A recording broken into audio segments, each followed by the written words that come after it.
Magluto tayong muli ng kaldereta na ang gamit lang natin ay ang milk, peanut butter, and cheese. Ayan, maggisa muna tayo ng bawang at sibuyas.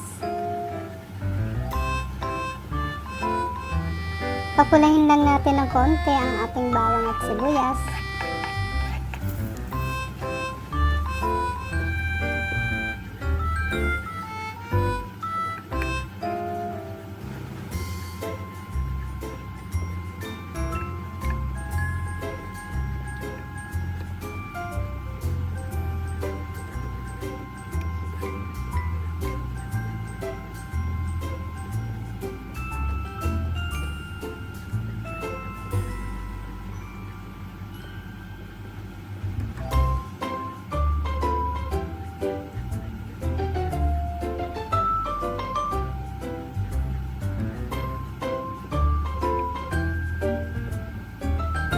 Ayan, mapula na ang ating bawang at sibuyas. Ilagay naman natin ang ating pinakuloang spare ribs or buto-buto ng baboy. Sa Japanese is ng kotsu. Butano ng kotsu. Ayan, igisa muna natin siya. Pinakuloan ko na muna siya para maalis yung medyo mantika niya. Saka pinakuloan ko siya sa asin. Tubig at asin. Yan, para maalis-alis yung kanyang lansa rin. Yan, lagyan lang natin siya ng konting patis. Konti lang yung inilagay ko kasi masyado na siyang aalat. Lalagyan pa natin siya ng peanut butter at ng keso, ng cheese.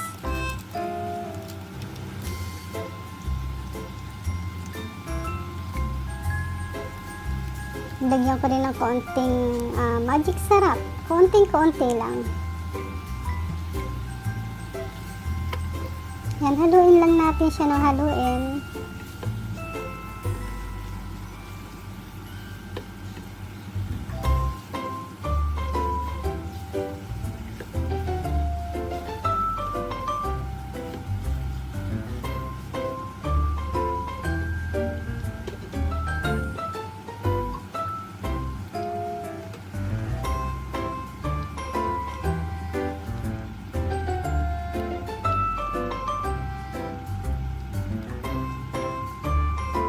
Yan, pwede na rin natin siya lagyan ng tubig para atin na siyang pakuluan. Unti-unti muna natin lalagyan ng tubig para hindi masyadong maalis ang lasa.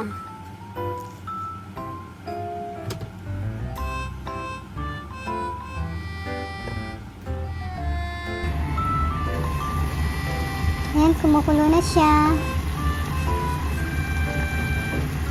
Sobrang lambot na ng kanyang laman.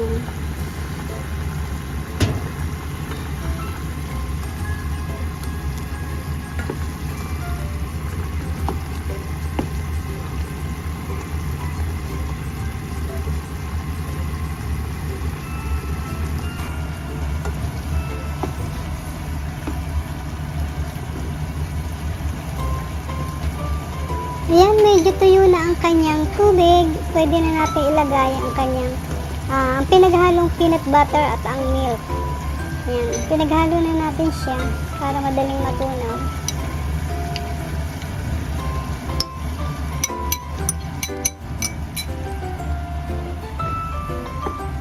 Haluin lang natin siya ng haluin para matunaw yung ating peanut butter.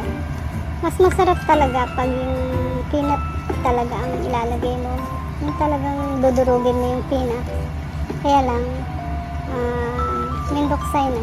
Ano ba yung mindoksay? Masyado nang matrabaho ba? Pwede na rin yung peanut butter natin.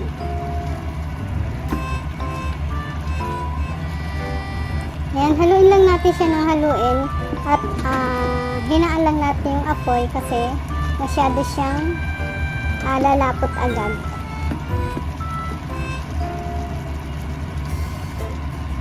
Mamaya ilalagay na natin ang ating cheese. Ayan, pang pasarap din ng cheese.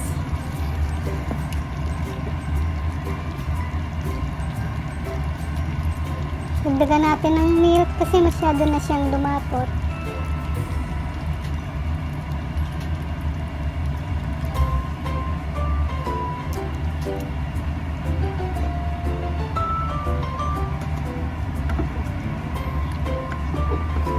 Mamaya rin lalapot na rin siya.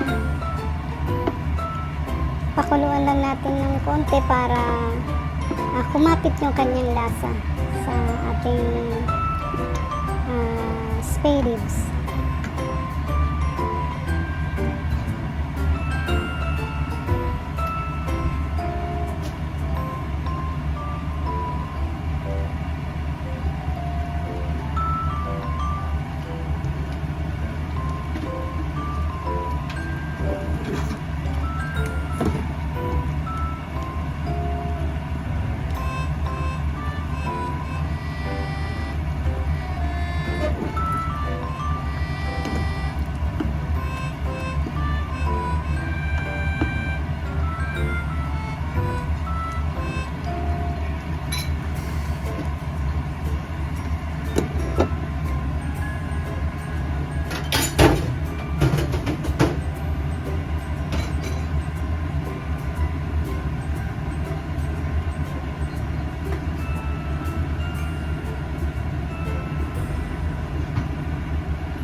Ayan, medyo tuyo na siya.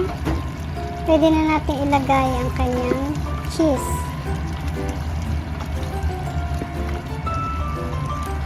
Ang magpapasarap talaga ay yung cheese.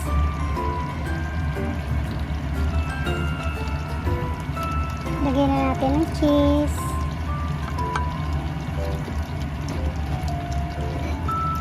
Takpan natin siya para siya ay matunaw.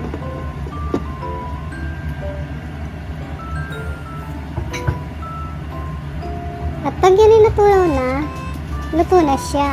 Pwede na natin siyang kainin.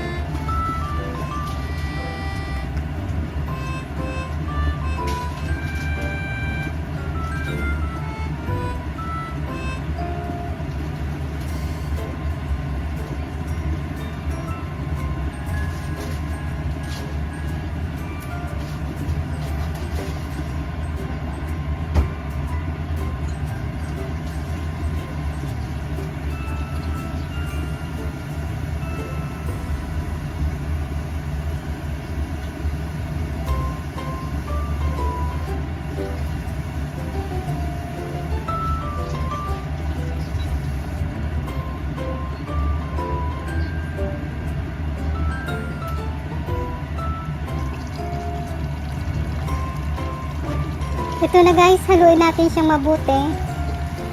At tunaw na rin ang ating cheese. Ayan, haluin lang natin siya na haluin para kumalat yung kanyang cheese.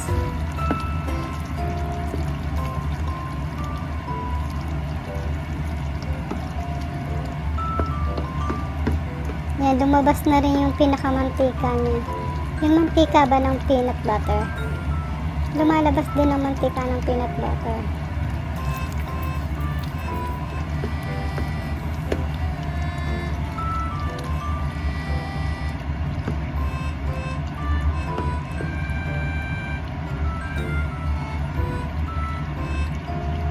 Pwede rin natin siyang lagyan ng sili. Konting sili lang para mayroong konting anghang. Ayan. 3 butil lang yung inilagay kong sili. Kasi hindi naman ako mahilig sa maanghang. Kaya konting sili lang ang inilagay ko.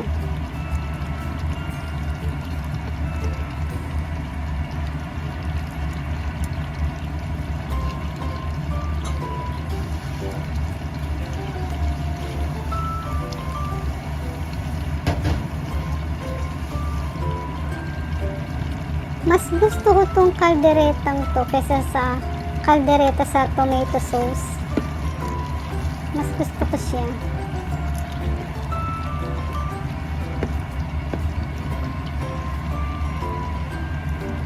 Yan, luto na siya.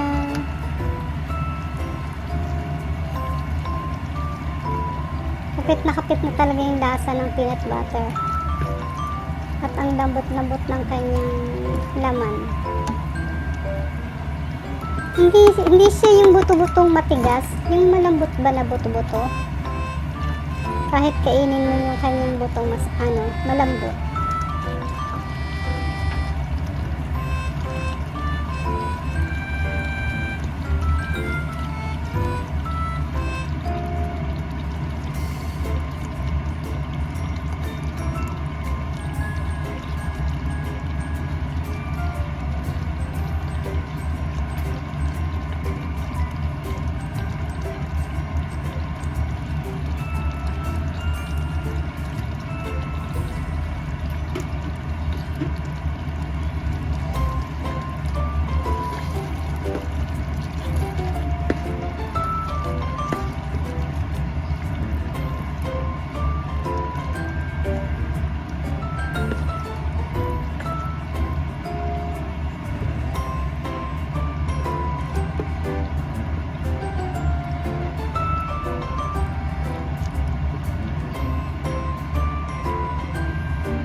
Na guys, luto na siya.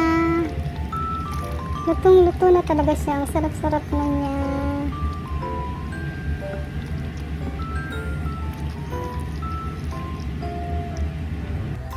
Yan, isali na natin siya sa kanyang lalagyan. Ang sarap talaga niya. Masarap magkamay.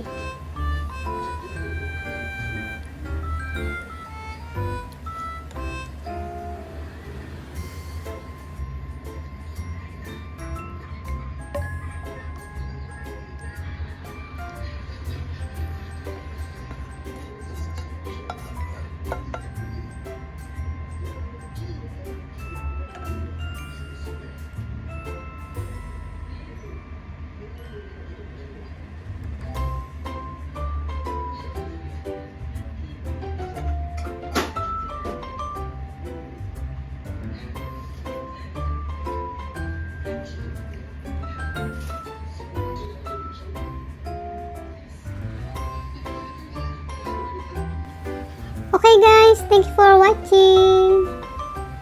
See you on my next video. Bye bye. God bless.